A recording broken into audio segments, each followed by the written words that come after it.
Hello, welcome to the channel Why Stories. Enjoy watching. I was holding the contract for the house with trembling hands, knowing that this was the point of no return. I would give away almost all of my savings, and I wouldn't be able to buy anything else. But what else could I buy with such pennies? It was the only offer I could find. I looked at my son sitting next to me and resolutely signed the paperwork. I have to do this for the sake of my son. Even though the future is frightening, it is the only right choice. The man who had sold me the abandoned house in the remote village chuckled and rubbed his hands happily. I could tell by his appearance that he wasn't going to use the money for his family or his cozy home. He was going to buy some booze. Alberto said he worked as an automobile mechanic and lived near the factory. And he simply didn't need the house he inherited from his mother. The notary carefully checked the documents and assured me the deal would be safe. But anyway, I had no other option. I handed over the money and got the keys to the house. Although, the keys were more like a symbol because the lock had long been broken and the seller opened the door for me with his foot. I was not happy with the house, but it was possible to live there. The most important thing was that I could hide from my husband, who gave me no peace with his threats. He would never let me or my son live a normal life. In my mind, I returned to the day when I realized that I can no longer live with this man. A few days ago, Diego came home drunk, although he usually didn't drink. Well, we had some arguments and misunderstandings sometimes. Sometimes my husband even hit me, and he considered it to be something normal. Usually, he didn't hit me too badly, but even the occasional slaps to my face left deep scars on my soul. I always tried to find excuses for his actions and always tried to reduce the conflict. Even though I realized that we had no future, I never planned to become a punching bag. And I knew that if Diego hit me once, he would definitely hit me again. Showing up at home completely drunk, with a strong smell of female perfume, Diego began to yell that my son and I pissed him off. He started accusing me that he wasn't the father of our child and that our son didn't look like him or any of his relatives. I knew it was his mother who convinced him that I had cheated on him, but I didn't have the strength to confront her and prove anything to her. Esteban's illness drained the rest of my strength. My son got sick, often fainted in kindergarten, and was very weak. We went for a full checkup, but no doctor could make any diagnosis. The doctors shook their hands and said that, in general, all indicators were normal.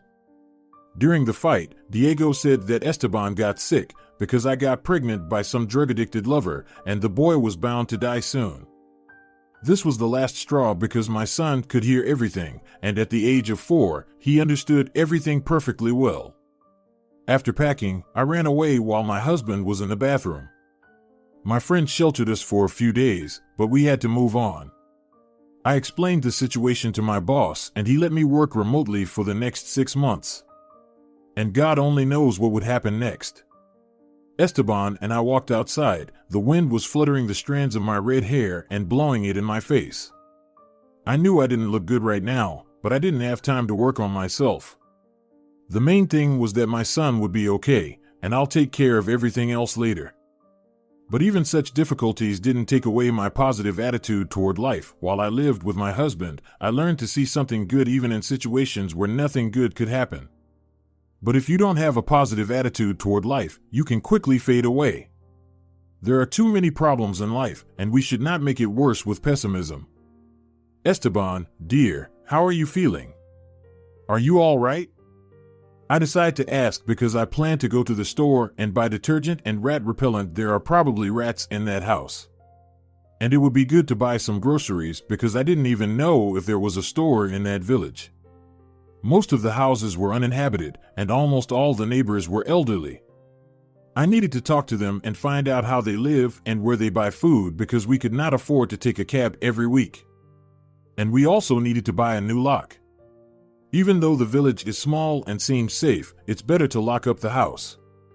I'm okay, Esteban smiled. Mom, are we going to walk outside? I like our new yard. Of course, we will, son, I nodded. We'll clean the house and make it the coziest place in the world.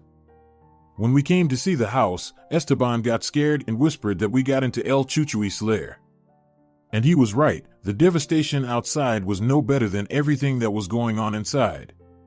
But we'll cope, we have to cope with it. I wanted to get a loan, but I was afraid I wouldn't have enough money to pay it back and the bank would take the house. So we were faced with the difficult task of making the house cozy without a penny. I didn't have much money left, but I could afford to buy the cheapest pillows, blankets, and dishes. It wouldn't be a bad idea to get my stuff from my ex-husband's house, but I was afraid to show up there. Diego was mad. He was trying to stop me by force, but I couldn't live in hell anymore. My son couldn't be there anymore either. So we knew that we would overcome any difficulties together. I looked at my phone screen and saw many threatening messages from my husband. And I realized that I had made the right choice. I was destined to buy this house, so everything would be fine. Most importantly, my son and I will be safe. We took a cab to our new house, and the driver grumbled that he didn't want to go to the middle of nowhere. If not for his boss, he would have refused to drive to that remote village. I was a non-conflictive person and I didn't want to get out of the car, so I decided to silently listen to the driver's complaints. The man did not give me the change, saying that he did not have any, and he didn't even help me take the bags out. I wonder why there are so many such terrible men in my life. This vicious circle began with my father and continued with my husband. My father always blamed my mother and me that he had to work and provide for us. And this was even though my mother was the one who brought money into the family. She worked very hard and provided for my father and me. Unfortunately, she died early and never had time to enjoy a normal life. And my father is enjoying his life even now and doesn't even think about his daughter and grandson. I sighed heavily and wiped away the tears from my eyes. I need to stay strong for my son, to raise him as a decent man. At that moment, I looked at my son and thought that not all the men in my life were bad. After all, my boss seemed to understand my situation and let me edit texts at home instead of in the office. That's worth a lot. He understood me, even though he lowered my salary slightly. However, I will work as hard as possible so I can earn good bonuses anyway. Now it's spring and before winter comes, my son and I will have to do some repairs, replace the ruined furnace, and install good windows. Did I ever think I would have to go through this? No, I was sure that I married a wonderful man. But I didn't get along with his mother, and then the nightmare began. And I don't blame only my mother-in-law. Diego let her lead him on a leash like he was a dog. If he really loved me and our son, nothing could ruin our family, not even his mother. I made the biggest mistake of my life when I married him. But still, I got something good out of our relationship, my son Esteban. Even though it was too soon, even though I wasn't ready for a child when I found out about the pregnancy, I am grateful to the Almighty for my son. And I will do everything to help my boy get better.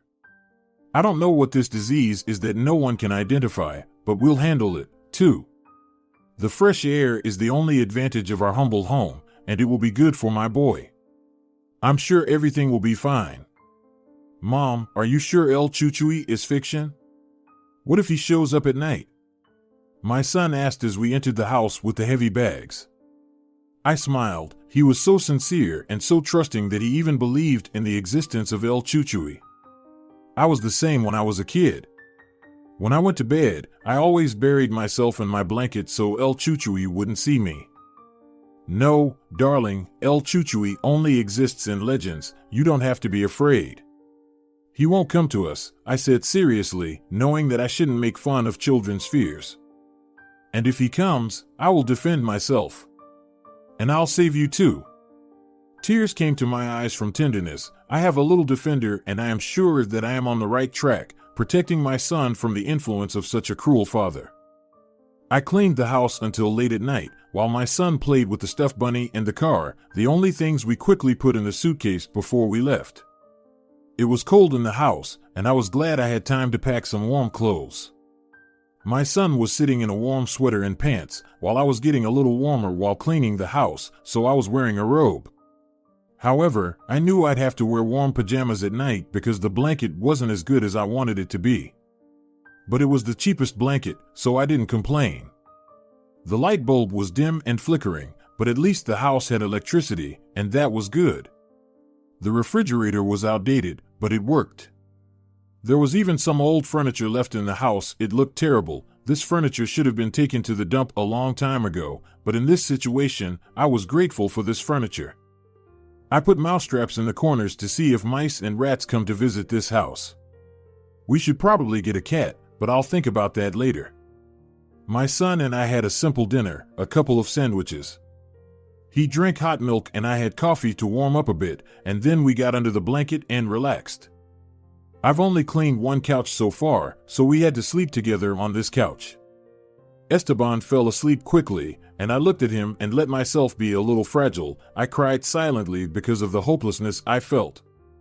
I should have listened to my mother years ago when she warned me that my life wouldn't be happy with Diego. I loved him madly and didn't notice his shortcomings, and now I suffer the punishment for my feelings and my stupidity, and not alone. Esteban certainly didn't deserve it. It's good that my son doesn't demand anything and understands that the situation is really difficult. My son understands that I am doing everything I can. He even wants to protect me. I smiled, wiped away my tears, and fell asleep, thinking that I would be strong.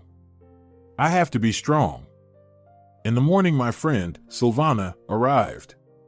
She brought some presents, toys for Esteban, and a warm blanket because I told her it was freezing in the house. I also brought a heater. I wonder if the wiring here is normal. At first, I was happy to have a heater, but then I realized that the wiring here is very old and it's just not safe to turn on another electric item. Wires were hanging from the ceiling. I knew it was necessary to call a good electrician, but no one would be willing to go into the middle of nowhere. And even if someone agreed, it wouldn't be cheap. Well, all in all, it's not so bad, Silvana sighed. Anyway, how are you doing, Irma? My friend hugged me, and I shrugged. I knew that she understands my situation, and there was no point in lying that everything was fine. Mentally, it was very hard for me at the moment, but I hoped that soon this unpleasant feeling would go away. And everything will be really, really good. You did the right thing running away from that asshole. Francisco and I will help you in any way we can, and we won't leave you and Esteban alone. When Francisco has a vacation, we'll help with repairs. Thank you, Silvana. I smiled in response to my friend's words, which struck me to the core. I am so happy to have someone in my life that I can rely on. Silvana and I grew up in the same neighborhood and have been friends since kindergarten. We became like sisters. They say there's no such thing as friendship between women, but between us, there's more than that. We are family, not a blood family, but real and strong. Esteban was happily looking at the toys that his godmother had brought, and I was looking at the yard. There is a lot of work to do, but maybe we can even make a small vegetable garden here. The most important thing is to fulfill the work assignments because my salary is our only income now. Silvana promised to come once a week and take me to the office so that I could hand in the work I had done and get a new project. I am incredibly grateful to her for that. Maybe someday I will have the opportunity to thank my friend and help her in some way, too. I wish that could happen. The harshness of everyday life began. Diego called less and less often, realizing that I was gone for good. Once I even answered his call, hoping that it would be possible to sort things out peacefully. But he kept accusing me of constantly cheating on him, telling me that he wasn't the father of our son and that we would die without him. And he was telling it to his wife, whom he was still thinking about. It was disgusting. I didn't have much time for sleep because during the day I was busy doing chores around the yard and house. And at night, when my son fell asleep, I did my work assignments. Anyway, I got used to the schedule. I knew that I had to survive for the sake of my son. Even when I thought I had no strength at all, I would look at my boy and the energy would fill me up again. Our neighbors turned out to be good people. The old lady Jacaranda often brought us milk and cottage cheese free of charge. And I gave her pastries and chocolates in return. All the people in the village were kind and sincere. But unfortunately, there were no children at all in the village, and Esteban had no friends. But I don't give up hope that this is a temporary circumstance and that one day my son and I will be able to move to the city. Right now I need to earn some money.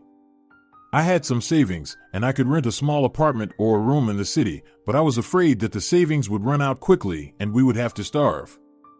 Besides, fresh air is good for Esteban. My son's cheeks turned pink and he stopped fainting.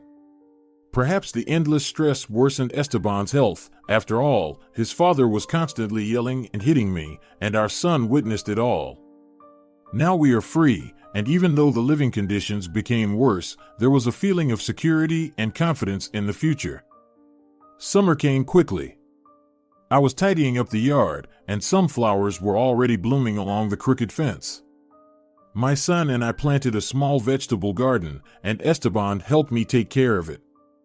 I got used to the new way of life and finally felt free. Diego keeps calling and trying to bring us back. Now he pretends to be a victim. He tells me how miserable he feels without us and blames me for taking his son away. And when I tell him I don't believe him anymore and I won't go back, the bully is back, yelling that I won't get a penny of child support.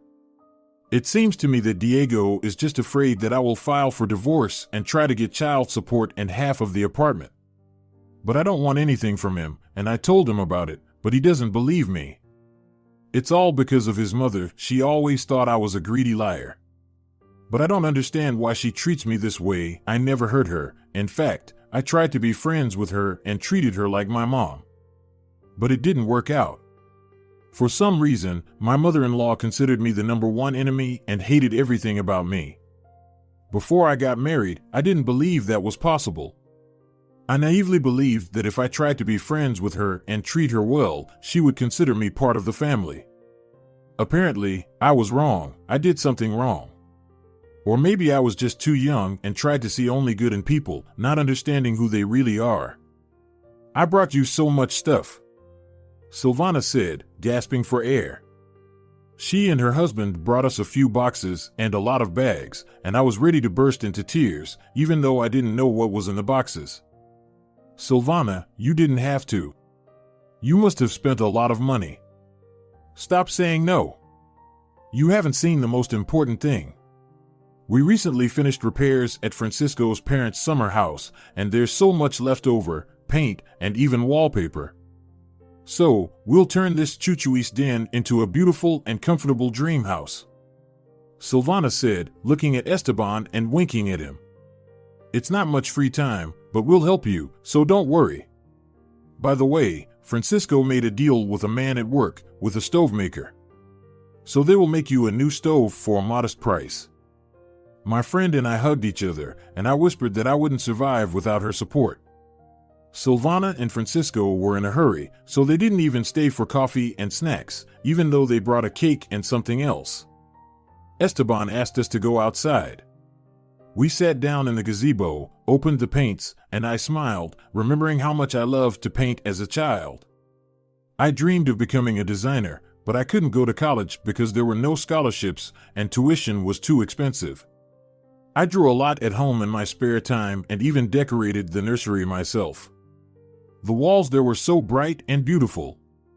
But Diego never liked them, and he never missed an opportunity to mock me, pointing out that I was doing total nonsense. My husband never liked my drawings. He doesn't like anything related to creativity because he could never do anything like that himself. Maybe it was childhood trauma. Diego told me that his mother forced him to go to an art school and to music school even though he didn't like it. Mom, can I paint with these paints? My son asked, pointing to the jars and brushes. It depends on where and what you want to paint, I smiled back, thinking that we could paint something in the house or the yard. We could paint the fence, but first, we need to fix it up and replace some sections that have sagged. Then let's paint on the wall of the house to make it look like my room. Everyone will love it, they'll all be admiring it. Esteban shouted excitedly. By everyone he means the villagers. After all, there is no one else here except the villagers. There are hardly any guests, and even the cars avoid this village. Only Silvana comes here quite often, but the locals have already made friends with her. I'm thinking, looking at the walls of a shabby house. It's not a bad idea if we could add some life to this almost dead place. I nodded and smiled again. Suddenly, I felt life boil up inside of me. It was like I came back to life. Why not? Go ahead, get any brush that you like. But I can't draw, my son said sadly. I thought you'd draw it yourself. I'll help you, and we'll have a common, beautiful picture. I also didn't know how to draw before, but I learned it. And you will learn. I know that you have a talent. Esteban perked up. We painted until late at night, and when we were tired we went inside, ate cake, and fell asleep. It felt like a breath of fresh air doing what I loved. Tomorrow we will finish the painting, and this place will play with new colors. Esteban woke me up early in the morning. My son pointed his finger excitedly outside and called me to hurry up and finish our masterpiece. I perked up and mentally scolded myself for being distracted from my work project, but I promised myself I would finish it tonight. After breakfast, we went outside, continued to work on the painting, and finished it before lunch. The bright, juicy colors lift our spirits. Neighbors passing by looked at our house with smiles. I felt alive for the first time in a while. While Silvana was busy, and they were discussing all the details with the stovemaker, I had time to decorate the room and put wallpaper on the walls. There were different rolls of wallpaper. We didn't have enough wallpaper with the same pattern, but it was even better with different ones. The patterns are not very different and look as if it was the original design. My son and I went outside for a walk, and I flinched when a big black SUV stopped in front of our house. My heart raced in my chest. I called my son to me and looked frightened at the car. What a person in such a car is doing in this village. What if Diego found us? My heart clenched with horror, and my hand reached into my pocket for my phone to call the police or text my friend in case of danger. At least someone would know exactly what had happened to us. A young man in a suit got out of the SUV and looked at our house, then turned his attention to me. "Hello, may I ask who is the owner of this beauty?" The man asked. I'm still frightened, my tongue feels numb and I can't move it. I just stare at the man and clap my eyes. But I don't move and stand there like a monument. Well, at least it's not Diego's friend. This is our home. Esteban said. I see, I don't want your house. I only wonder who drew such a beauty. The man pointed to the drawing. Perhaps I shouldn't have made the house so bright and eye-catching. I still can't come to my senses, but I answer that it's my son and I. You are very talented, the man said. It's so beautiful. It's like you filled this place with life. The last time I was here, it looked somewhat different. He lowered his head sadly as if remembering something bad. Something that struck him in the heart. I don't feel like continuing this conversation because I don't know who this man is and I don't want to get to know him. But who knows what's going on in his head? Usually, criminals or millionaires drive such expensive cars and they don't care about the problems of ordinary people. Thank you, I nodded. My name is Lucas, the man introduced himself. How long have you lived here? I didn't answer the question, frowning and shielding my son, because the man was bold enough to open the gate and come in. Excuse me, but I didn't invite you and I dared to say. Sorry, it's just a habit. When I came to visit my grandmother, there was no need to ask permission. The man raised his hands as if surrendering, stepped back, and closed the gate. I felt my cheeks burn with embarrassment and, at the same time, rage. Came to see his grandmother? Does he mean this house belongs to him? I frowned silently, biting my lips and cringing. We bought this house, I said, lifting my chin a little. Last spring. I've been out of the city for a long time, the man nods. Maybe you could let me in so I wouldn't have to shout over the fence. I refused because this man scared me. And I didn't want to have a heart-to-heart conversation with him. I'm glad this place revived, at least a little. I rarely come here. I came to clean up my grandmother's grave. I had no idea that Alberto sold this house, but I'm glad to see it's in good hands. Have a good day. Thank you. Goodbye. The man got in his car and left, and I hugged my son with relief. I was so scared that my ex-husband found us, that this stranger would hurt us. "Mom, why didn't you let this mister in?" Esteban asked. "He probably wanted to take a closer look at our drawing." "No, dear, we shouldn't let strangers look at our drawing. Let him admire it from the outside." I shook my head. "Let's go home. There are probably some interesting cartoons on TV." Silvana brought us the TV. It was a very old model, but it worked great. Francisco helped us install the TV antenna. They also gave us a DVD player and CDs with cartoons and movies.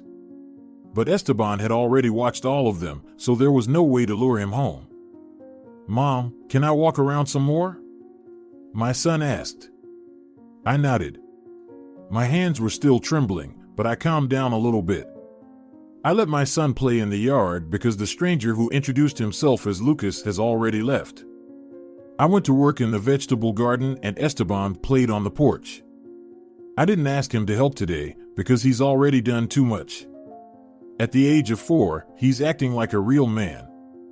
He wasn't even scared of Lucas and talked to him bravely. I looked at my son and smiled. But suddenly I was scared to death that SUV drove up to our house again. I'm sorry, but I couldn't help but stop. I was driving by and Lucas says, getting out of the car. "Lucas, tell me frankly, do you think we violated your rights by buying the house from your uncle?" I asked, stepping closer to the fence. Everything seemed to be fine with the paperwork, but everything is always too complicated when it comes to these inheritance cases. "No, that's not what I wanted to talk about." "I'm sorry, I didn't mean to scare you. I actually noticed your drawing. It's amazing. The drawing is done very professionally. Are you an artist?" I negatively shook my head. "Maybe a designer?" I say no again. I'm an editor. I edit books for the publishing house. For some reason, I decided to be frank. "Seriously? It's also a creative job, but you definitely have a talent as a designer. Take my business card, please." The man took a business card out of his pocket and gave it to me. "I will be in the nearby city for a few days. I offer you a job in the capital, in a big advertising agency. Maybe you will be interested in it." I took his business card but decided right away that I wasn't going to call him. How could I leave everything and go to the capital? My son's health finally began to improve, and the fresh air helped him recover. And what will I do in the capital? No, that's out of the question. As long as we have the opportunity, we have to live in the countryside, and then we'll see. Besides, I have no one in the capital, and I simply can't trust the stranger. After all, I am responsible for my child, and I have to think about his safety. I should not be reckless and take such important decisions spontaneously. Besides, this offer seems too attractive and too profitable. What if Lucas is lying to me and will force me to work in some whorehouse? I've heard a lot of creepy stories about young women who moved to the capital and were forced to work in whorehouses. No, I won't even think about his offer. Lucas left, and I put his business card in my pocket, thinking that I should throw it away. The next day, Silvana came to visit. She suggested celebrating her birthday at our place, and I liked the idea. It would be nice to have a barbecue and relax a little. I agreed, and my friend took pictures of the house like it was a work of art. I thought about yesterday's guest and told Silvana, and she shrugged her shoulders skeptically. "Well, I wouldn't immediately trust him, but you should call him and talk to him. Maybe he'll let you work from home. It's not a bad option. After all, you always wanted to be a designer." Yes, I dreamed about it, but I never got into college. Who would hire me without a degree, especially in the capital? No, Lucas' offer seems too suspicious.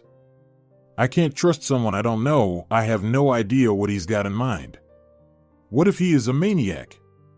I don't know, Silvana, it's too good to be true. He arrived, said he knew the previous owners of the house, and immediately offered me a job. Even though he didn't even know me. That's strange. I am not going to call him and ask for a job, because it is not even clear what kind of company he has. He's weird, you know? Well, I don't know. Unfortunately, you're often wrong about people. Diego always seemed amazing to you, but he turned out to be a real piece of shit. And I warned you that he is not a saint, as you thought. Well, at least think about it. You have enough time. Maybe you shouldn't think like that about Lucas. Maybe he could really see your talent. Irma, this is a masterpiece. I'd definitely offer you a job if I were the head of some design agency. I thought about Silvana's words. Maybe she's right, but I'm scared to call Lucas. Yes, I'd always wanted to be a designer, but I couldn't have been so lucky. There are hundreds of talented people like me in the capital. I don't even have a professional education, and I don't have a good computer. So I just have to get all these strange, shady dreams out of my head. A few days go by, and soon I got scared again when the SUV stopped by the fence and Lucas got out of it with a bouquet of flowers and a big teddy bear. Why did he bring gifts? The man's behavior makes me nervous. I looked at him through the kitchen window and decided to go outside and talk to him. Have you decided to stalk us? I asked. Please don't think anything bad. I don't even know your name. I'm sorry. Irma, I said quietly and stepped closer. Irma, you didn't call, so I decided to ask you again. Perhaps you thought you would have to move to the capital for work. But that won't be necessary. You can work remotely and send sketches, and then the finished work, via the internet. What do you think about it? After all, you can just try, and if you don't like it, you can say no. Why do you need this? Why do you offer a job to a stranger so insistently? Are there not enough professionals in the capital? I grimaced. Believe me, there are many professionals everywhere, but only a few true talents. The man lowered his head and then gasped. I almost forgot, I brought flowers for you and a toy for your son. He handed me a bouquet over the fence. You can come in and give the toy to Esteban yourself. Thank you, but you didn't have to worry about it. Lucas walked up to Esteban, who was sitting on the porch, and gave him a teddy bear. My son was overjoyed because the teddy bear was even bigger than he was. He's never had such big toys before. I offered Lucas coffee, and we all went inside together. I probably shouldn't have invited a stranger inside, but for some reason, I didn't feel any danger. I don't think a man in such an expensive car wants to steal something from us. It is obvious that we are not rich. Suddenly, I thought he could be a maniac, and I scolded myself again for being so stupid. I had to be careful because I had a little son. Lucas told me that he is the owner of a big advertising agency and showed me his photos and artwork. Do you see now why I was able to see your talent? As an owner, I appreciate truly talented people, not machines that do tasks but don't put their soul into them. Lucas looked at the stove and shook his head. Tomorrow I'll send people to your place to replace the stove. I promised to replace this stove when my grandmother was alive, but I didn't make it. You don't have to do that. I tried to refuse, feeling uncomfortable with such an offer. After all, Silvana also promised to help me with that. She has already made arrangements. Why bother a stranger? Lucas, my friend has already arranged it, so the workers will come as soon as they have free time. Please, Irma, don't refuse. Let me do this, for my grandmother's sake, in her memory. You bought the house that once belonged to her. I want to keep my promise, even after her death. For some reason, the man's words got deep into my soul, and I couldn't resist. So I agreed, even though I continued to scold myself mentally. Maybe I agreed too quickly. I just don't want to regret my decisions later. But suddenly I remembered the naive girl I used to be, who saw only good in people. Probably life experience has knocked the optimistic spirit out of me. Lucas left, and my son and I were alone. Esteban said that Lucas is a nice guy. Better than Daddy, and it hurt me. It's awful that my son has a father as bad as the one I had. I wish I could change things, but I don't think I would ever trust someone again. The next day, a team of workers arrived and installed our new stove before the end of the day. I called Lucas to thank him and agreed to try to work for his company. What if this is my chance?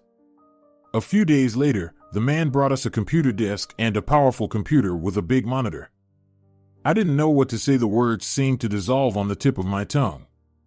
I looked at all of this and was afraid that soon I would open my eyes and realize that it was just all a dream. Lucas, you didn't have to. It costs a lot of money. What if it doesn't work out? What if I fail? Well, if it doesn't work out, it'll be my little compensation for scaring you and causing you some inconvenience. But I'm sure it will work out. It would be good to stay in touch with you all the time, but I can't connect high-speed internet to your house. Let's try to work under these conditions for now, and then we'll decide what to do. I nodded and thanked him. I couldn't wait to start working and try something new.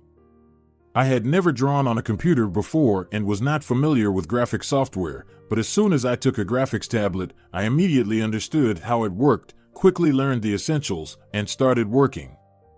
I suggest that you do a short assignment. How would you illustrate a chocolate advertising banner? Make a quick sketch of it. Ideas immediately pop into my head, interrupting one another.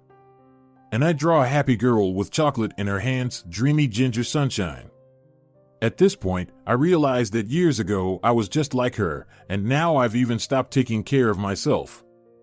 I realize that I am in front of a handsome man. But then I come to my senses. He's my boss.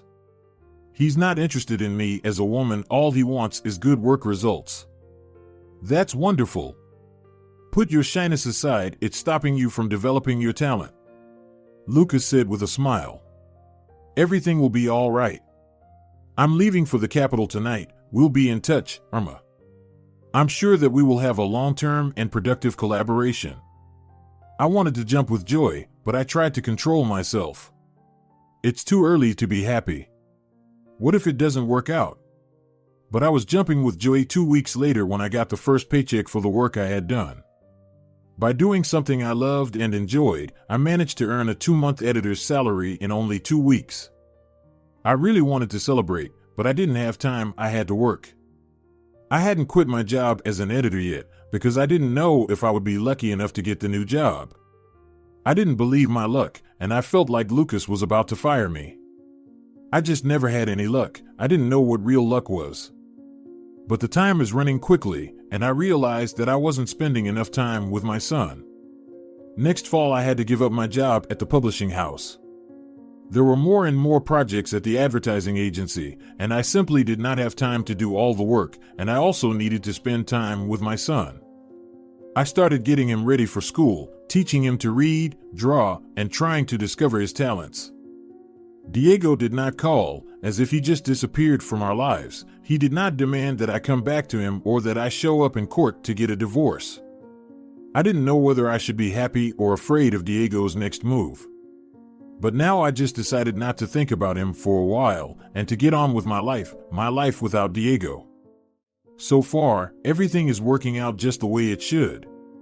Maybe we can save some money and move closer to the city so that Esteban can find friends and get ready for school. Silvana and Francisco come over all the time and help us with repairs in the living room and kitchen. Life is becoming exactly what I dreamed it would be. Lucas and I often talk on the phone, discussing various projects. Sometimes I even help him with the general idea of the advertising campaign. It is easy and comfortable for me to communicate with this man. Sometimes our conversations remind me of a warm, friendly relationship, but I realize that I should not cross the line. After all, he is my employer, not an old friend who cares about my problems. Eventually, in late fall, Diego shows up. My ex-husband demands the divorce because he decided to get married again. And don't even try to ask me for money to support your son. I will request a DNA test. You will have to prove paternity. My ex threatened. We don't need a DNA test. I don't want anything from you, and I'm not going to ask for child support. We've been doing fine without you all this time. I'll come and sign the papers. I don't need your apartment either. I've already told you 100 times that I won't take anything from you, I said, but the man didn't seem to believe me. After talking to my ex-husband, I got very nervous and worried. I will leave Esteban with Silvana, but I was afraid to go to court alone.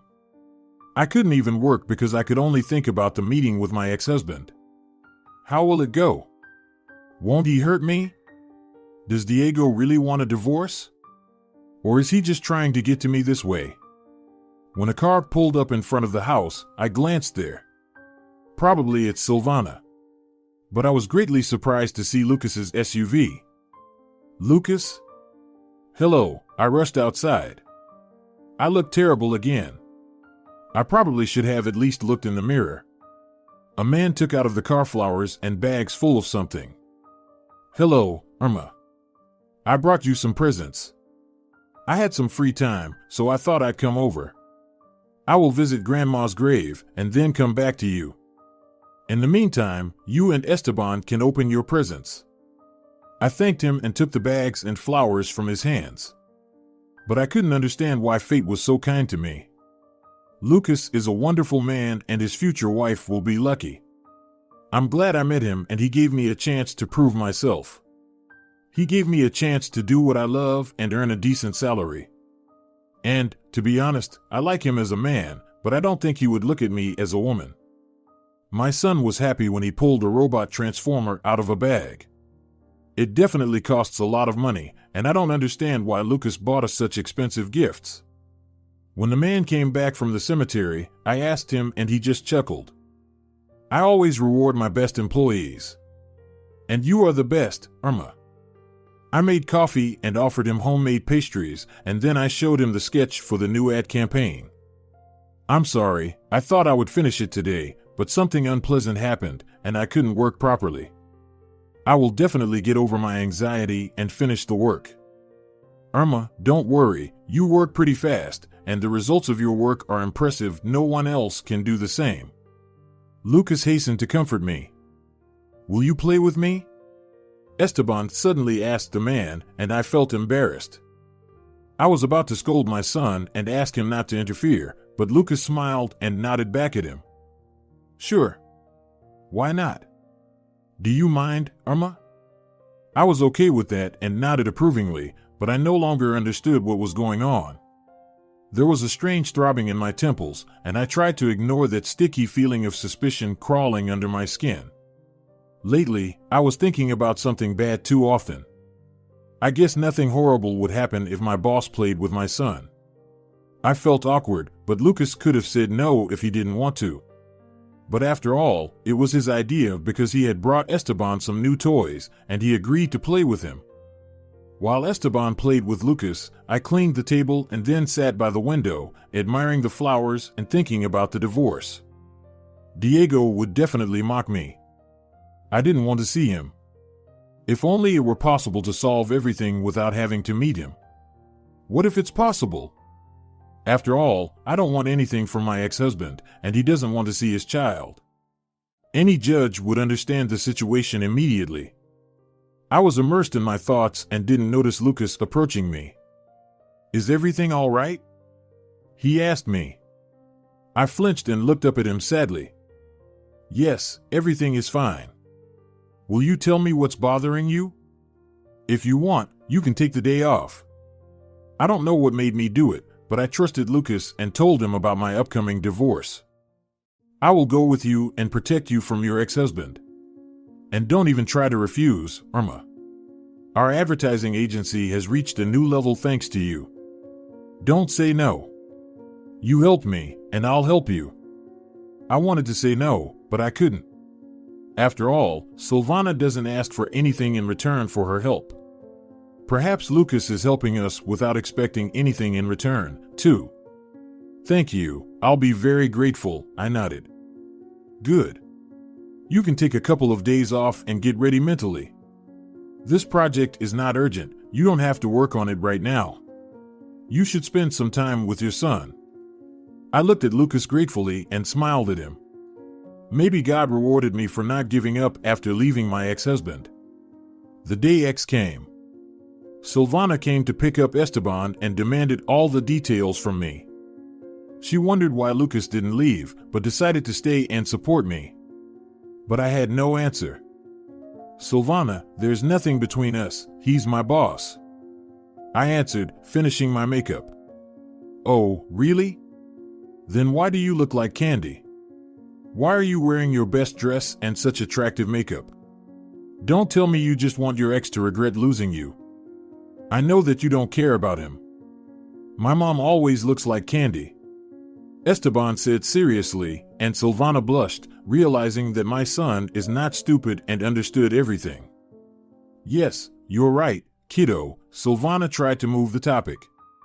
Come on, pack your toys instead of listening to our conversation. Irma, what if? Silvana blinked, looking at me with a sly look. And I chuckled, come on, stop it, girl. Lucas pulled up in front of the house, and I rushed to his car. And Silvana looked out the window as if she wanted to catch us doing something dirty. While we were driving to the courthouse, we were talking about work. But suddenly our conversation smoothly switched to another topic: my conflict with Diego. I noticed that Lucas got angry when I told him that my ex-husband used to hit me from time to time. However, the man pretended to be focused on the road. We met Diego outside the courthouse. The ex-husband ran up to me and Lucas and started insulting me, choosing the most disgusting words.